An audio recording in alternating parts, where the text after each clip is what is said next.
Hadirin, saat ini kita memasuki acara inti, yaitu pembahasan tentang konsumsi obat dan suplemen makanan saat puasa, yang akan disampaikan oleh Ibu Dr. APT Ika Puspitasari, SSI MSI, dan akan dimoderatori oleh Ibu Profesor Dr. Rernat APT, RR Endang Lukitaningsih, SSI MSI. Sebelumnya kami bacakan CV singkat dari moderator. Baik, CV singkat Ibu Profesor Dr. Rernat APT RR Endang Lukitaningsih SSI MSI. Beliau memperoleh gelar sarjana dan magister dari Fakultas Farmasi Universitas Gadjah Mada pada tahun 1996 dan 2002.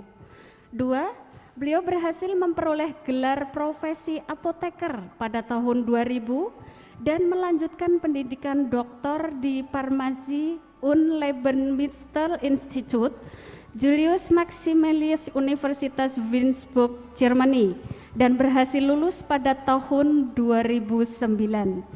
Minat riset beliau meliputi analisis instrumentasi untuk sediaan farmasi, bioanalisis terutama dalam studi bioekuivalensi obat, serta untuk studi keamanan lingkungan.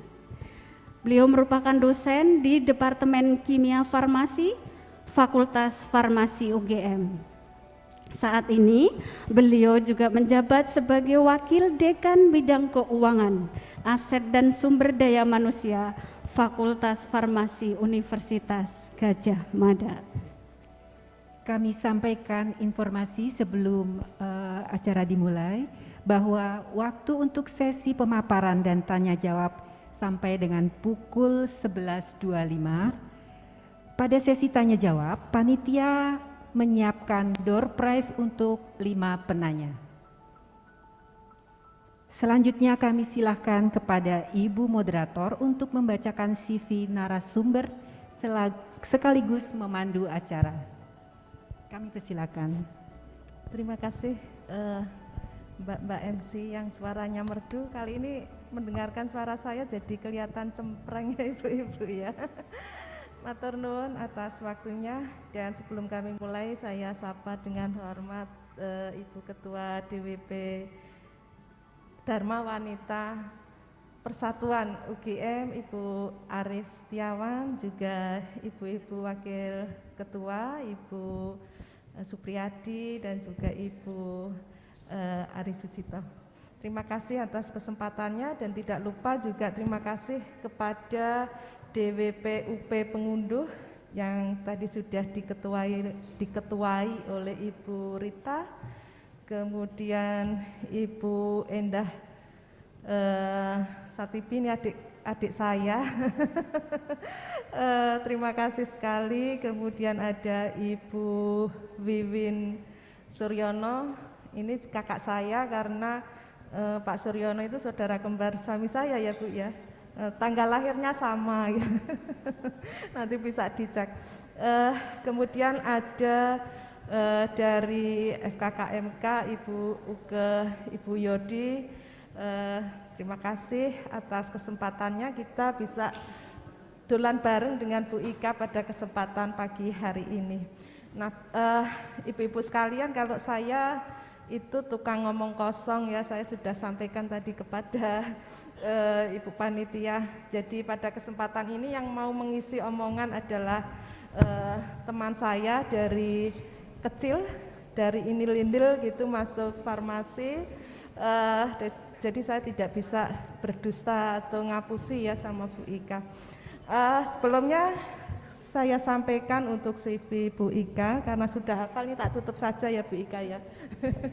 Bu Ika ini S1 dari Fakultas Farmasi UGM, kemudian melanjutkan profesi dan S2 sama dengan saya di Farmasi UGM, tapi kemudian beliau mengambil S3 di Australia. Jadi waktu itu masih gempa Jogja itu ya, satunya ke Eropa, satunya ke Australia, nangisnya lewat Yahoo Messenger gitu ya, bareng-bareng. Kemudian Pergi tanpa suami podo ya Bu Ika ya. Kemudian juga sempat mengambil postdoc di Amerika di Yale University.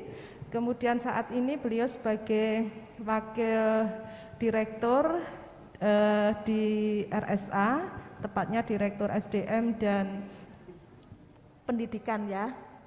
Akademik dan akademik dan SDM. Sebelum beliau di RSA atau di RSUGM, beliau aktif di Fakultas Farmasi, terutama mengelola prodi PSPA, prodi program studi pendidikan apoteker. Nah, Bu Ika, karena waktunya tadi sampai 11.25 ya, syukur kurang karena nanti pasti ada banyak kegiatan setelah ini yang lebih menarik itu bapaknya nggak ada ya, cuman beberapa ibu-ibu sekalian. Kami persilakan Bu Ika untuk menyampaikan materi yang berjudul konsumsi obat dan suplemen makanan pada saat puasa. Meskipun puasanya tinggal 10 hari, tapi mudah-mudahan ilmunya kita bisa ambil dan kita terapkan. Monggo Bu Ika, mau berapa lama? Sebentar aja nggih, 20. Sebentar saja ya. Nanti kalau enggak saya ya. bisa sampai besok pagi soalnya nggih. Ngapunten nggih, saya kesini kemawon. Assalamualaikum warahmatullahi wabarakatuh. Matur nuwun sanget, ini saya bisa ikut kembali acara DWP. Dulu juga sering, tapi kok terus lama-lama itu kok belum sempat ya kalau hari Selasa, padahal dulu itu seneng ya kepanggil sama ibu-ibu di Dharma Wanita. Waktu zamannya ada Bu Pratikno, kemudian ada Bu Sami Wahab itu ya, dulu kan masih sering kepanggil. Nah ini kan pada kesempatan pagi ini saya ucapkan juga menyapa kepada ibu-ibu dari DWP Pusat. Kita selama ini tahunya hanya garwonipun ya, jadi tahunya sama Pak Arif, sama Pak Aris Sujito, sama Pak apalagi saya nggih sama Prof Supriyadi itu nggih Bu Wati itu yang sering saya repoti karena kebetulan saya di urusan SDM dan akademik. Juga ini dari tim pengunduh dari FKKMK Mbak Uke, kemudian dari FKG Bu Suryono, Pak Suryono itu teman saya Prajab dulu, kemudian dari Farmasi Bu Satipi, Bu Indah, kemudian dari psikologi ini Bu Rita ini teman saya dulu waktu jadi DP muter-muter seluruh Indonesia ya Bu Rita ya. Jadi dulu gayanya itu jadi reviewer padahal sebenarnya cuma piknik bareng-bareng gitu nggih. Pada kesempatan pagi ini kita akan membahas, moga-moga tidak terlambat nggih, walaupun tinggal 10 hari puasa, terkait dengan cara mengkonsumsi obat. Beberapa hari awal-awal puasa itu sering ya beberapa teman itu bertanya terkait misalnya, Bu Ika, saya ini kok ISPA gitu ya, jadi infeksi saluran pernafasan atas yang akut, kemudian menggunakan antibiotik amoksisilin. Mungkin lupa menyampaikan kepada dokter penulis resep ya, kalau akan puasa atau sebentar lagi sudah puasa. Nah, pada saat itu diberikan amoksisilin. Nah, teman ini bertanya, bisa enggak ya kalau amoksisilin itu hanya saya minum 1 kali atau 2 kali misal saat sahur dan puasa. Kita lihat bahwa karena ini adalah antibiotik, harus bekerjanya itu sesuai, yaitu 3 kali sehari atau tiap 8 jam, maka tentunya tidak memungkinkan jika diringkas menjadi hanya 1 atau 2 kali karena nanti pasti bakterinya tidak akan mati. Nah, oleh karena itu memang kita sarankan untuk telepon dokternya lagi dan menyampaikan kalau sedang puasa, maka nanti akan diberikan misalnya cefadroxil bisa sehari 2 kali, sama-sama bisa untuk ISPA, misalnya untuk gram positif, kemudian dikonsumsinya sahur dan saat buka puasa. Atau pakai asitromisin gitu nggih, tetapi ini juga harus resep dokter, jadi bukan kita beli sendiri. Memang di Jogja ini kan cukup ketat dan itu memang bagus karena apa? Kami dari Ikatan Apoteker Indonesia, kemudian dari teman-teman Ikatan Dokter Indonesia itu sudah bersinergi bahwa untuk Yogyakarta ini tidak akan bisa membeli antibiotik tanpa resep dari dokter. Kenapa? Karena tentu saja kita ingin menjaga agar tidak dengan serta-merta kalaupun batuk pilek tetapi sebenarnya hanya karena virus, hanya karena mungkin alergi, tetapi kemudian pasien merasa dirinya infeksi bakteri dan membutuhkan antibiotik. Padahal antibiotik ini harus dijaga betul. Kalau orang-orang atau pasien yang sebenarnya tidak membutuhkan kok mengkonsumsi antibiotik, itu tentu akan membuat proses resistensi antibiotik menjadi jauh lebih cepat. Dan kalau kita lihat antibiotik ini spesifik, berbeda dengan obat lain. Mengapa ya ibu-ibu? Karena ini tidak hanya akan mengenai diri kita, tetapi akan mengenai komunitas atau populasi yang dekat-dekat dengan kita. Sehingga kalau resisten, itu yang resisten tidak hanya kita, tetapi ada gen yang bisa ditularkan ke pasien yang lain. Termasuk tadi sebenarnya tidak butuh untuk antibiotik karena bukan bakteri kok mengkonsumsi, atau bisa jadi juga mengkonsumsinya harusnya bisa atau harus 3 kali sehari tetapi hanya 2 kali sehari, itu juga berarti tadi bakterinya hanya pingsan belum sampai mati, itu juga akan menyebabkan resistensi. Jadi memang di Jogja ini sudah dijaga dan cukup bagus ya. Jadi jangan heran nanti mungkin kalau ada yang teman-teman luar Jogja pas lebaran di Jogja, Jogja itu pelit banget, ke apotek mana-mana nggak dikasih antibiotik gitu ya, tanpa resep dokter, enggak ya Jogja itu gitu ya. Padahal Jogja termasuk yang jadi percontohan nasional, karena secara nasional itu belum banyak kota-kota yang mencanangkan dirinya untuk menjaga bahwa antibiotik hanya bisa dibeli dengan resep dari dokter. Ini juga dari dokter gigi wonten ya, dari dokter gigi.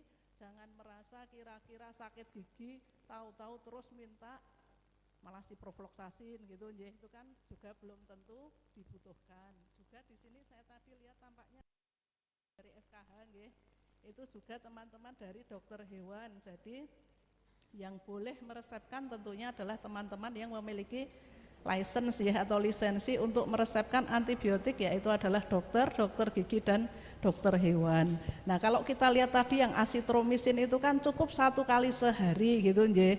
Nah itu bisa dikonsumsi apakah pada saat sahur ataukah pada saat buka puasa, karena dia termasuk antibiotik yang kerjanya panjang. Cukup 1 kali sudah mencukupi selama 1 hari. Itu salah satu pilihan ya. Mungkin bisa ditayangkan nggih Mas,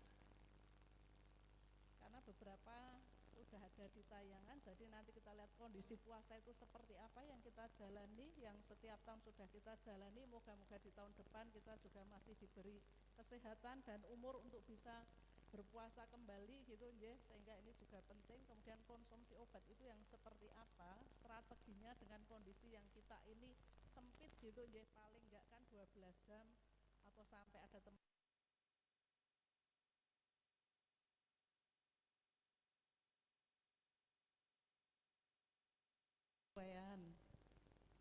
bisa lagi enggak Mas? Sakit boten. Nah kemudian tadi strategi dan juga yang terakhir, karena pengen juga tentang suplemen ya, nanti akan kita sampaikan. Next ya Mas. Nah terkait dengan saat puasa, kita sudah tahu bahwa kita sahur sekitar jam 3 biasanya pun. Nah itu kemudian apa yang terjadi saat siang hari sampai dengan nanti sore hari. Tentu dengan kondisi kita puasa tadi, ada yang bisa 12 jam, ada yang lebih sedikit. Itu kan banyak kompensasi yang dilakukan oleh tubuh kita. Antara lain apa? Misalnya pagi hari kita konsumsi makanan yang ada karbohidrat, beberapa juga ada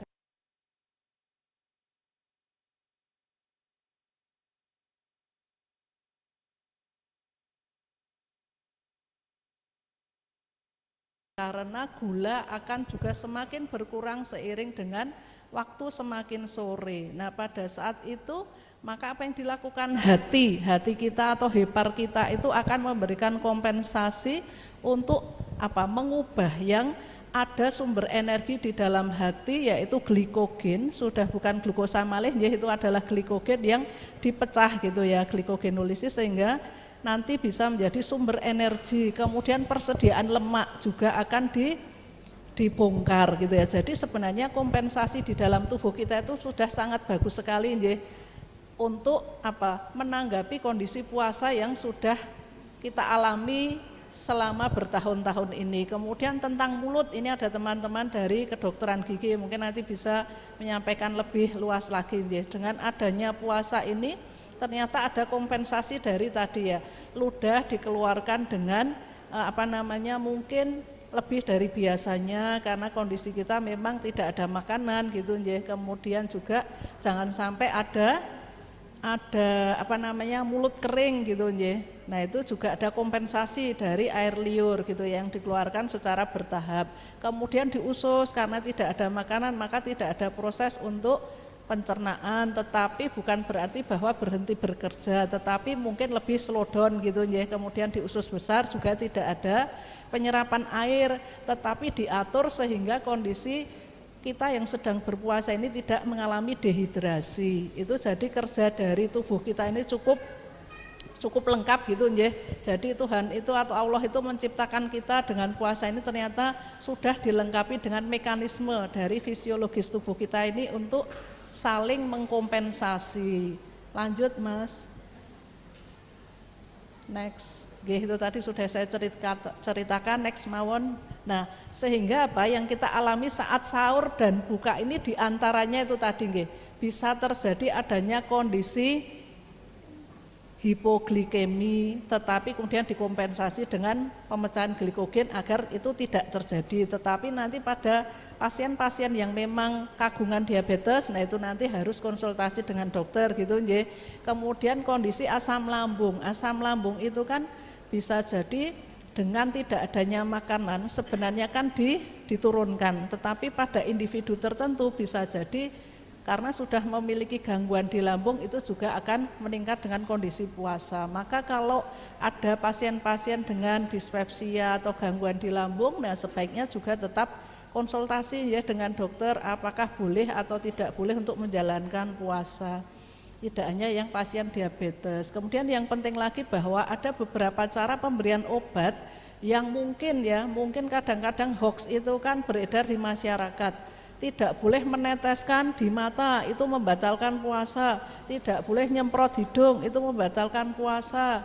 Tidak boleh dengan ISDN, isosorbit dinitrat untuk gangguan jantung ya di bawah lidah, padahal itu tidak membatalkan puasa. Dan dari MUI sendiri juga sudah menyampaikan, apalagi teman-teman dari dokter gigi juga untuk kumur sepanjang tidak ditelan juga pasti tidak akan membatalkan puasa. Kemudian juga apalagi kok yang diberikan melalui kedubur gitu karena itu adalah supositoria misalnya untuk wasir ataukah juga yang ada gangguan buang air besar yaitu konstipasi atau sembelit itu kan juga diberikan di sana, itu tentu tidak akan membatalkan puasanya. Atau pada anak-anak itu kan juga ada untuk yang kejang diazepam yang diberikan melalui dubur juga tidak membatalkan puasa. Kemudian yang asma yang sudah berat misalnya pakai itu nebulizer itu juga tidak batal, pakai inhaler juga tidak batal. Jadi tetap saja selama puasa itu cara pemberian obat secara ini tidak membatalkan puasa, jadi tetap bisa diberikan. Tidak hanya menunggu sahur dan buka, tetapi saat siang pun monggo bisa tetap diberikan sesuai dengan kondisi pasien. Lanjut. Kemudian yang penting ada beberapa obat yang ternyata memiliki efek samping menyebabkan mulut itu kering. Beberapa untuk ibu-ibu yang sedang menyusui juga kadang terpengaruh sehingga ASI-nya tidak banyak yang keluar. Nah oleh karena itu tugas kita karena biasanya di rumah itu yang paling care kan ibu-ibu Kalau bapak-bapak taunya mumet ya ibunya yang ngopeni. Nanti kalau ibunya yang gerah yang ngopeni sendiri gitu Jadi kalau mau memberikan edukasi ke masyarakat pasti kuncinya adalah kita yaitu ibu-ibu yang dengan adanya Ibu Kartini, Bu Endang ini tanggal lahirnya tanggal 21 April. Jadi sering kita kalau di fakultas itu ingat ulang tahunnya Bu Endang karena pas 21 April. Jadi dengan adanya Ibu Kartini itu ternyata kita ibu-ibu itu kan jadi lebih bisa mengejar pendidikan lebih baik. Kemudian juga dalam edukasi bisa diberikan edukasi lebih baik untuk keluarganya termasuk dalam tadi ya pemilihan obat, karena beberapa ini obat ada yang tanpa resep, berarti kan apa, kita harus tahu nggih obat mana yang ternyata efek sampingnya salah satunya terkait dengan puasa adalah mulut yang kering. Maka jangan sampai kalau misalnya ada yang alergi kemudian konsumsinya kok cetirizine atau loratadin, dikonsumsinya pada saat sahur, pasti sepanjang siang akan merasa kekeringan gitu nggih, kasihan. Padahal salah satu cara untuk biar tidak ada mulut kering itu dengan kalau sudah terlanjur konsumsi obat ini misalnya cetirizine atau loratadin untuk bersin-bersin karena alergi rinitis, itu biasanya diminta untuk mengkonsumsi apa? Permen karet. Lah padahal sedang puasa, jadi kan tidak mungkin. Atau sering minum tambah tidak mungkin malih gitu. Kemudian apalagi berada di ruangan yang lebih lembab mungkin bisa dilakukan, tetapi itu kan cukup mengganggu karena sudah terlanjur konsumsi di saat sahur. Maka disarankan untuk obat-obat dengan efek samping mulut kering ini disarankan untuk dikonsumsinya pada saat buka. Kalau ternyata harus minumnya tidak hanya satu kali loh Bu Ika, nanti akan kita sampaikan caranya, ada waktu-waktu yang bisa dilakukan. Atau ini hidungnya sudah terlanjur mampet, konsumsi obat flu yang dijual bebas, misalnya itu ada pseudoephedrinnya, itu juga akan menyebabkan mulutnya kering, maka jangan dikonsumsi pada saat sahur atau mending pada saat sebelum sahur, sehingga nanti pada saat sahur masih punya kesempatan untuk banyak minum gitu ya, tetapi tidak dijamin bahwa siang hari juga tidak muncul efek samping itu gitu ya, kecuali dia adalah masa kerjanya pendek gitu. Sik Mas, balik lagi, ada yang belum. Kemudian beberapa ini ya, hipertensi sekarang kan sudah menjadi penyakit masyarakat gitu ya. Saya tuh kalau di rumah, karena kebetulan suami juga dokter dan ada praktek gitu ya, itu sudah mulai sadar. Dulu kalau kita suruh bapak ibu yang punya hipertensi Mbok sering ke rumah, nggak kita suruh bayar, yang penting dilihat tekanan darahnya berapa, kalau memang nanti butuh obat kan kita juga sering memberikan gitu ya. Dulu itu semua menganggap nggak perlu minum gitu ya, toh temennya banyak. Nih kalau ada mbah siapa itu kapan hari jatuh ke sawah gitu ya, ternyata karena hipertensi gitu juga nggak gugu gitu ya. Tetapi sekarang dengan semakin banyaknya peserta untuk BPJS dan sering kita berikan edukasi bahwa yang namanya hipertensi adalah pintu masuk bagi minimal stroke, maksimal penyakit jantung, kemudian juga gangguan ginjal gitu ya. Jadi sebenarnya hipertensi itu jangan di-ignorance, jangan dilupakan, jangan dibiarkan. Kalau memang sudah mencapai tekanan darah 150, 180 walaupun tidak pusing sekalipun, seharusnya tetap mengkonsumsi antihipertensi. Besok kalau sudah membaik gimana Bu Ika? Tetap konsumsi antihipertensi, jangan dilepas gitu ya, karena hipertensi itu terkenal sebagai silent killer, diam-diam tetapi dia sudah masuk semakin dalam ke otak sampai ada stroke. Kemudian jantung dibebani terlalu berat, jadi gangguan jantung. Ginjal juga menjadi semakin berat, terjadinya gagal ginjal. Pasien-pasien yang gagal ginjal dan hemodialisis di RSA, kebetulan saya juga di Sarsito pun juga sama, itu ternyata pintu masuknya minimal adalah 2. Biasanya yang terbesar adalah 1 hipertensi, yang kedua adalah diabetes. Hipertensi disebut sebagai silent killer, diabetes disebut sebagai mother of disease. Wah kok nelangsa gitu ya, kok ibunya penyakit gitu ya, karena ternyata jadi pintu masuk bagi gangguan-gangguan yang lebih berat. Maka dari itu tentunya harus kita kelola dengan baik. BPJS sudah sangat mengcover banyak hal, kalau ngersake ke RSA monggo dengan senang hati gitu. Ini bukan promosi ya, tetapi karena RSA kan ya miliknya UGM, monggo kita dengan senang hati untuk mengelola teman-teman UGM dengan baik. Kemudian konsumsinya malah tidak boleh ketemu dengan makanan loh ya, karena kalau ketemu makanan itu akan menghambat penyerapan di dalam tubuh, kemudian bisa juga muncul efek samping. Maka itu harusnya adalah sebelum makan. Sebelum makan itu kapan? 30 menit sebelum makan. Dosis sudah sesuai, tetapi ternyata apa yang salah? Cara mengkonsumsi